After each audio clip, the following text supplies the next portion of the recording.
Alright, so section 3.6 then, like I said, now we get into this straight stoichiometry. Some of you guys are already working on the stoichiometry problem, so it seems like you guys remember it, but again, sort of approaching this from the viewpoint of we don't remember it, so let's go ahead and learn it anew.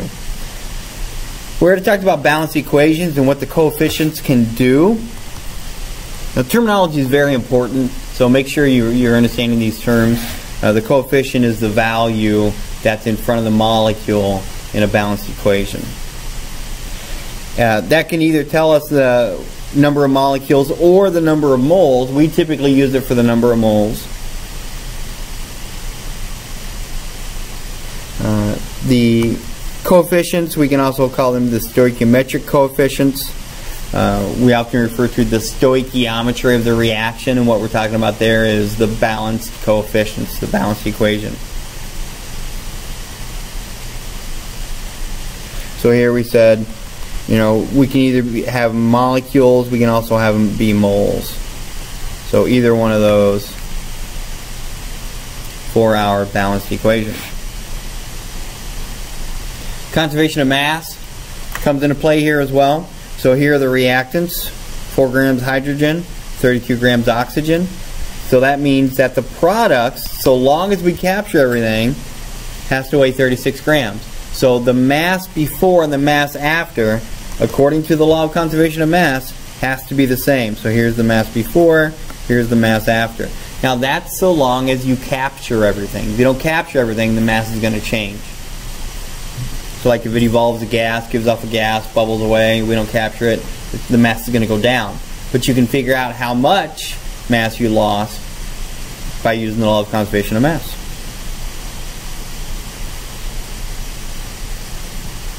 Okay. So here's what I was talking about, how the coefficients are considered stoichiometrically equivalent quantities. So you'll see that term a lot. And that just means the balanced equation, the coefficients from the balanced equation. Stoichiometrically equivalent.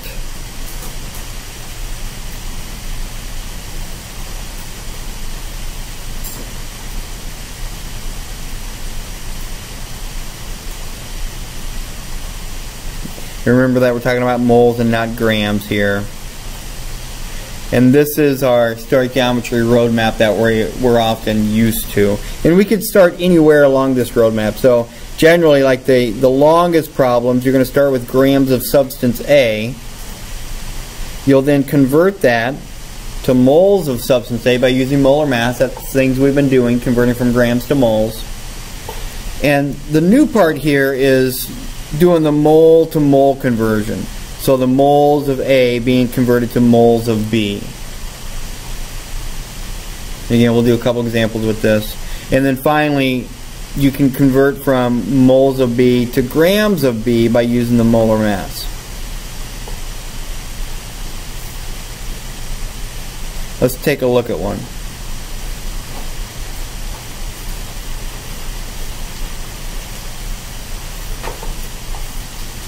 Hopefully you'll remember this as we go along if you don't already. Determine how many grams of water. So I'm looking for grams of water here. So I'm going to write a line with a G. Underneath that, I'm going to write a line with the moles. Anytime I have a line with a G underneath that, I write a line with the moles. So I'm looking for the grams of water. We have 1 gram of glucose, so we have 1.00 gram of glucose, line with a G. Anytime I write a line with a G, underneath it, line with the moles. So my map is, I'm going to go from grams to moles by using molar mass. I'm going to go from moles to moles by using the mole ratio of coefficients. And then I'm going to go from moles to grams, again using molar mass.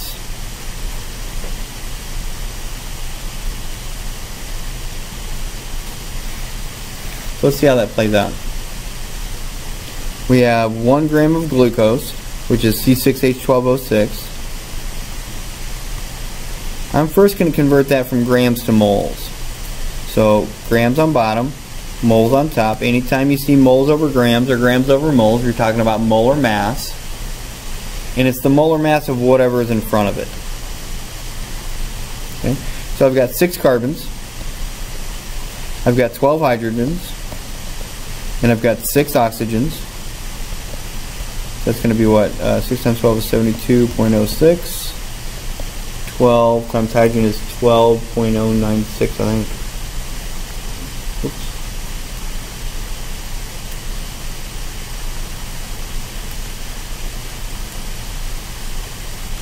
Yeah, 12.096.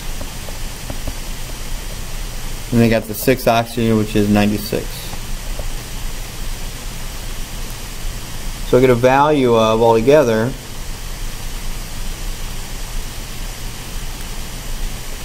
180.156, and I think we've got the molar mass of that a couple times. That's how many grams are in 1 mole. Remember, molar mass is grams per 1 mole. Okay? Grams per 1 mole. So that means 180.156 goes on the bottom. Now we can continue our T-chart and keep on working it through, which you're going to get a better value if you do that rather than rounding it a bunch. So if you want to get these intermediate numbers, which sometimes it can be helpful to get the intermediate numbers, that's fine, but make sure that when you do your calculations you keep the whole number in your calculator and you use the number from your calculator. So that's how many moles of C6H12O6 I have.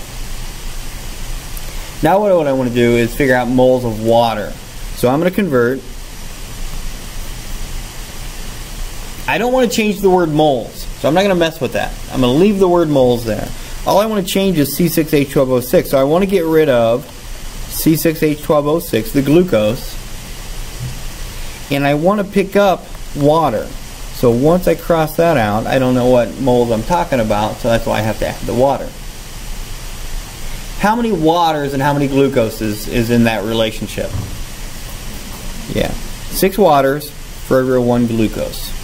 I want to multiply by 6. Again, I'm using the number that's in my calculator. So I get a value of 0.0333, and that's moles of water.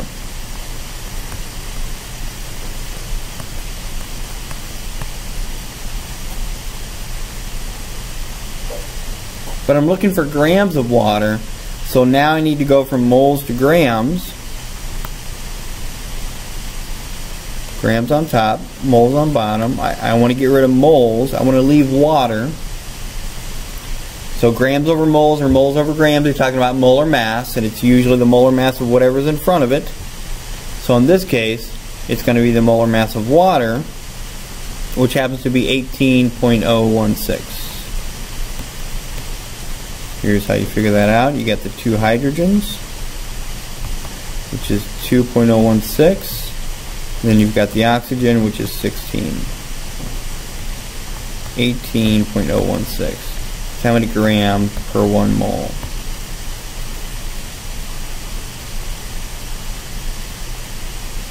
So I'm going to take the value in my calculator and multiply by 18.016, and I get 0.600. That's going to be grams, because moles canceled out, grams of water. So that's my answer. Always circle your answer, and if you can, write a sentence saying the mass of water would be 0.600 grams. Something like that.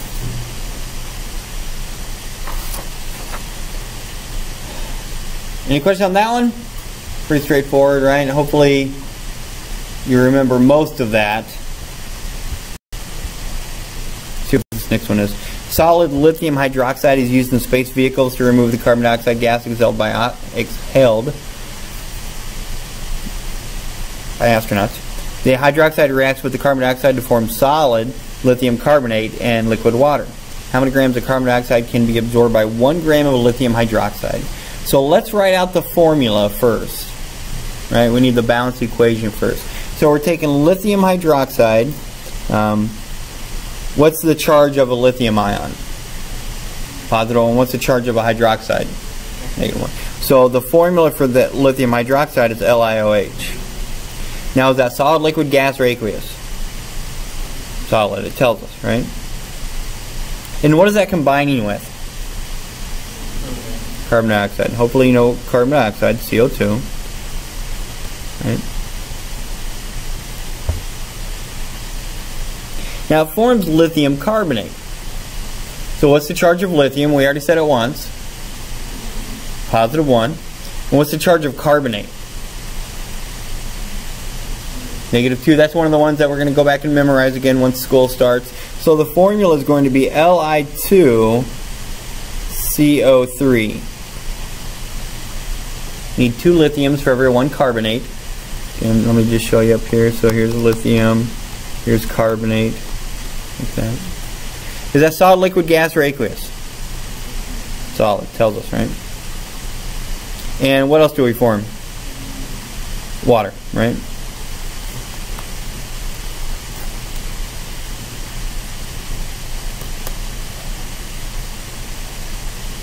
Why don't you balance it?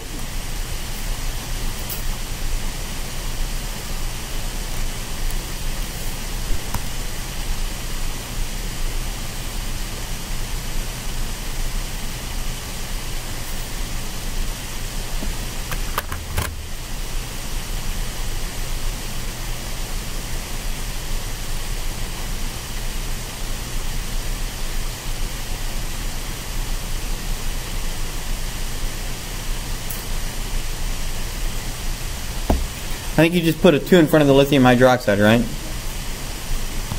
Like that? Alright. How many grams of carbon dioxide? So we're looking for grams of carbon dioxide. Anytime we write a line with a G, we write a line with the moles. Can be absorbed by 1 gram of lithium hydroxide. So we have 1 gram. Anytime we write a line with a G, a line with the moles. Why don't you go ahead and solve it, and then we will compare answers.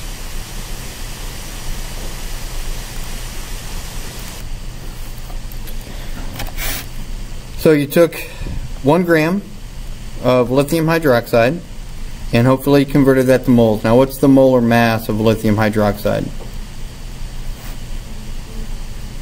23 point what? Okay. Is that what everybody got for the molar mass? Okay. So that's 1 divided by that value. So I get a value of 0.0418. Grams cancel out. That's going to be moles of lithium hydroxide. And then I'm going to go, so I'm right here, I'm going to go from moles to moles. For every 1 CO2, I get 2 lithium hydroxides. So divide that value by 2, I get 0.209-ish. That's going to be moles of CO2. So it gets me right here. Then I need to go from moles to grams. So that's, what is it, 44.016, right? How many grams are in 1 mole? Oh, it's 0.0209. Right?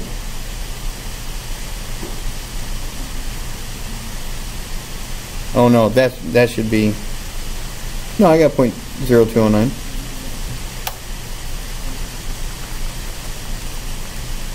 So the final answer is 0.919. Is that what you guys got?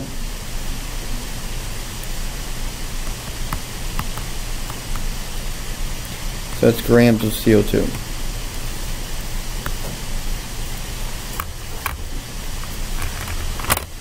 Any questions? All right.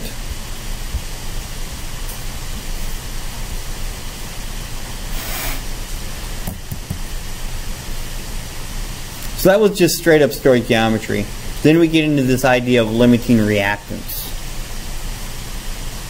Now limiting reactants just basically means that we have 2 or more of the reactants and they're not stoichiometrically equivalent. In other words, it's not going to be a perfect reaction. We're going to have something left over.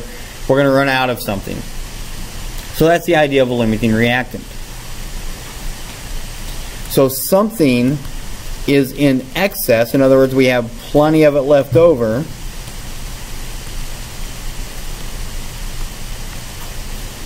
while other things are limiting, we don't have nearly enough of them.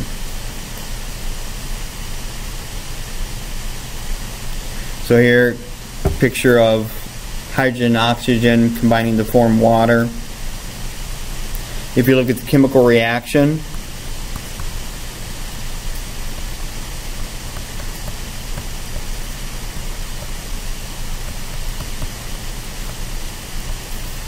and then we balance it, for every 2 hydrogens I use 1 oxygen. So if I go, here's a hydrogen, here's a hydrogen, here's an oxygen. So those have been used. Right? Hydrogen, hydrogen, oxygen. Those have been used. Hydrogen, hydrogen, oxygen. Those have been used. Hydrogen, hydrogen, oxygen. Those have been used. Hydrogen, hydrogen, oxygen. Those have been used. So which one did I run out of? I ran out of hydrogen, right? So in this case, hydrogen would be my limiting reactant. It's the one that I run out of. Oxygen is in excess. And so if we look at the final product, notice we have 1, 2 oxygens that are still remaining, right? Because they don't have any hydrogens to react with. So they don't react.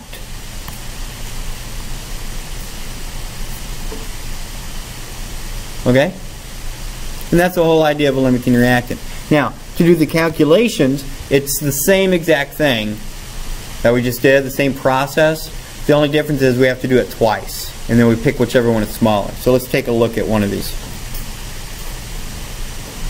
The most important commercial process for converting nitrogen from the air into nitrogen-containing compounds is based on the reaction of nitrogen and hydrogen to form ammonia. How many moles of ammonia can be formed from 3 moles of nitrogen and 6 moles of hydrogen? So I'm going to rewrite the reaction down here just so I can write directly underneath it. You don't have to if you don't want to, but I'm going to. Hey.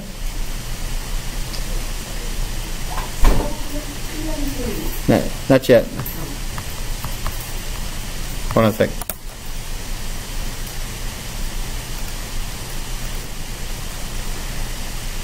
Alright, so there we go. We have 3 moles of nitrogen. Now, a lot of times students will make a mistake. Since we're starting out with moles, they'll try to put grams underneath it. Don't do that. Okay?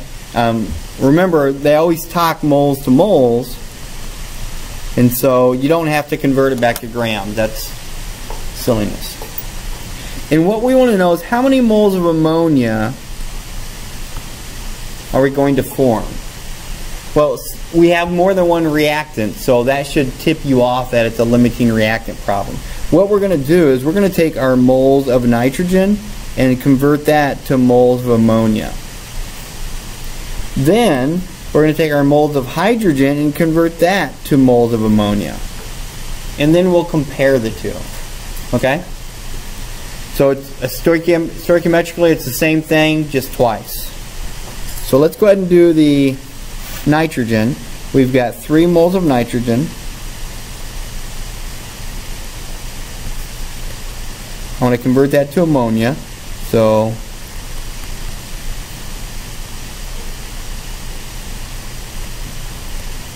that gives me 6 moles of ammonia. And I always like to make sure we know what these numbers tell us. What this tells us is that if I use all of the nitrogen, so if I use all 3 moles of nitrogen, I will form 6 moles of ammonia. That's what that tells me. If I use all the nitrogen, I will form 6 moles of ammonia.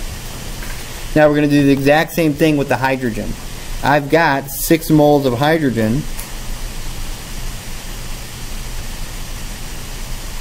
I'm going to convert that to ammonia.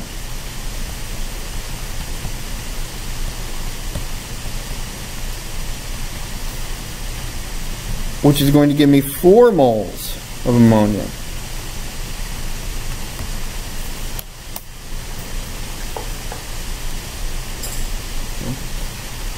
Again, what does that mean? It means if I use 6 moles of hydrogen, I will form 4 moles of ammonia. Right? Now think about this. Think about what's going on here. My nitrogen and hydrogen react, I form ammonia.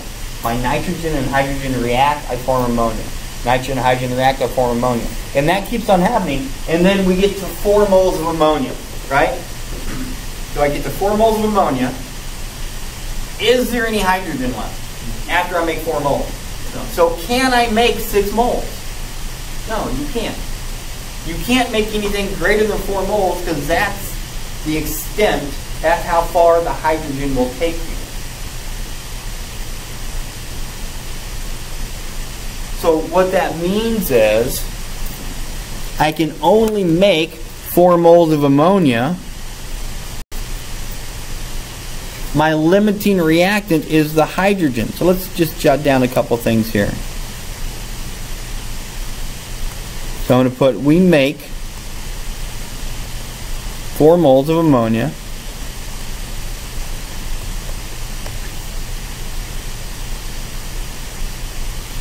We go on to say that, oh wait. Ready? Hydrogen is the limiting reactant.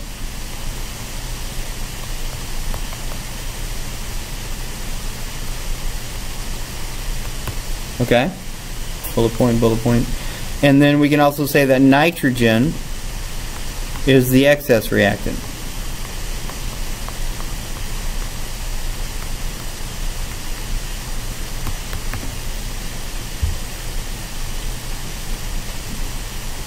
So is there any hydrogen left over?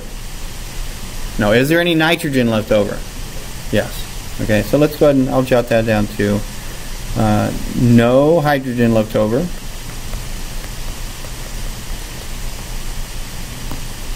Some nitrogen is left over. We can calculate exactly how much if we want to, but we're not asked to do that, so we're not going to do that yet. So that's what that tells us. Now, if they would have asked us how many grams of ammonia form, no big deal. I just convert my moles to grams, right? If they would have given me grams of nitrogen and grams of hydrogen, again, no big deal. Convert grams to moles first, and then you're going to follow the same path. Why don't you try sample exercise 3.19, and then we'll look at the answer.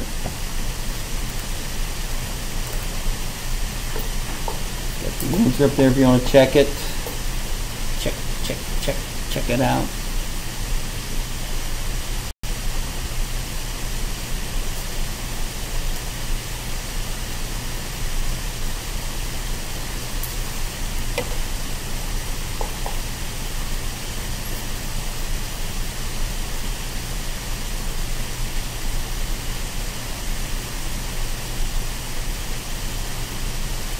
My answer is 2 sig figs, 1300.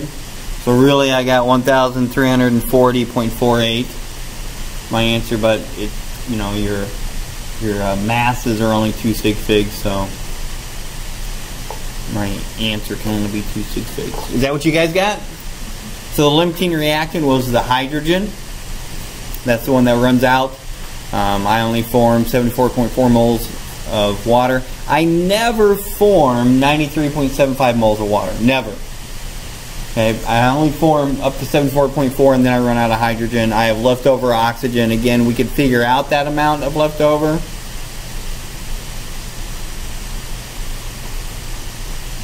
But we're not asked to just yet, so we'll actually deal with that a little bit on Friday. All right. Any questions? Everybody's cool with that? What do we got left? Just theoretical yield, is that right? Okay, so let's hit this theoretical yield, then we'll be all done.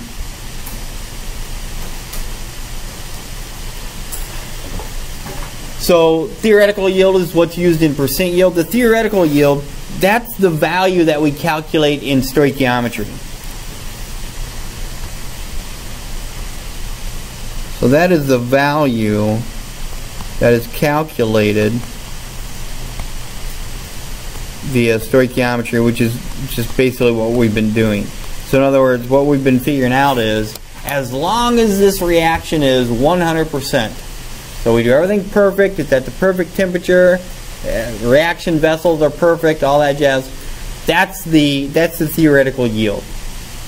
Okay? But as you know from doing labs, you don't always get 100% yield, and so a lot of times we'll want to know, okay, what's our percent yield? The percent yield is how much you actually get. So in other words, you do the lab and then you scrape off all the stuff and you weigh it, versus how much you're supposed to get, which is calculating wise, this is how much you're supposed to get. And so that's percent yield, which is different than percent error. We'll get back into percent error whenever we get to it, but for right now we're just looking at percent yield. So let's go ahead and do A and B here. And I'll run through this and then we'll call it a day. Adipic acid used to produce nylon is made commercially by a reaction between cyclohexane and oxygen. Assume that you carry out this reaction with 25 grams of cyclohexane, and that cyclohexane is the limiting reactant. So there you go, there's a limiting reactant. What is the theoretical yield of adipic acid? So in other words, how much are we going to form? So let's do that first here real quick. Part A. We have 25 grams of cyclohexane, which is C6H12.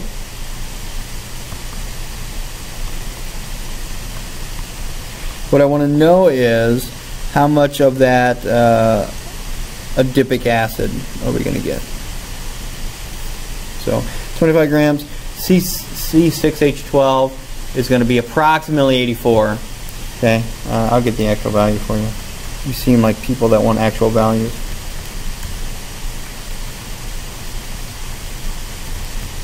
So I think the actual value is 84.156. So 1 mole weighs 84.156 grams.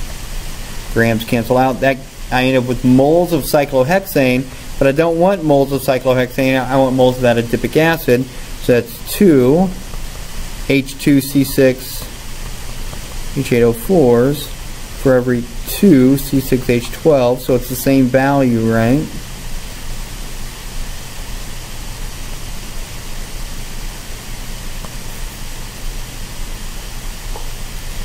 And then I want to get molar mass, because I want to find out the grams of adipic acid.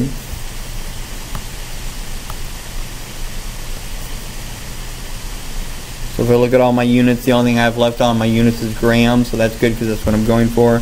Adipic acid, I don't know that off the top of my head.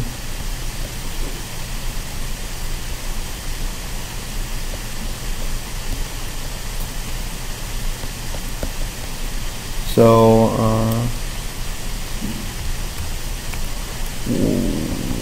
10.08,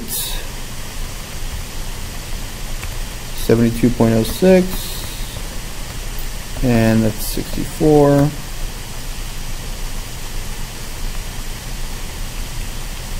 So the molar mass of that is 146.14 grams per 1 mole.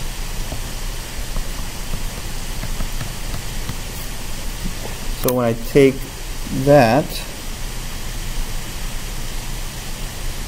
oh, I don't have any of that. Okay, I thought I had some of it written down. So I've got 25 divided by 84.156 times 2 over 2, and then times 146.14.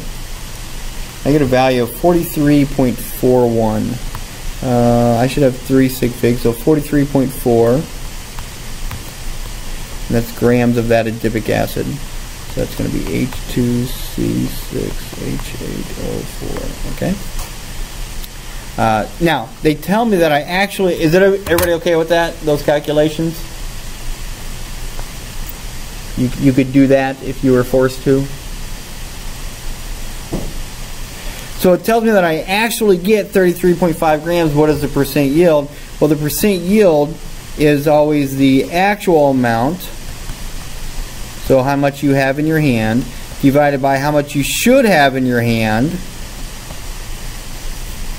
and then it's a percent, so it's times 100. So that's going to be 33.5 divided by 43.4. Now those are both grams, and that's good because I don't want to really have units at the end of this, times 100.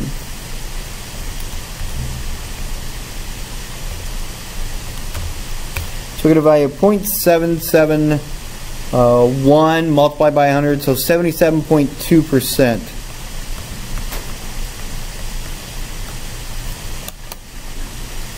So there's our percent yield.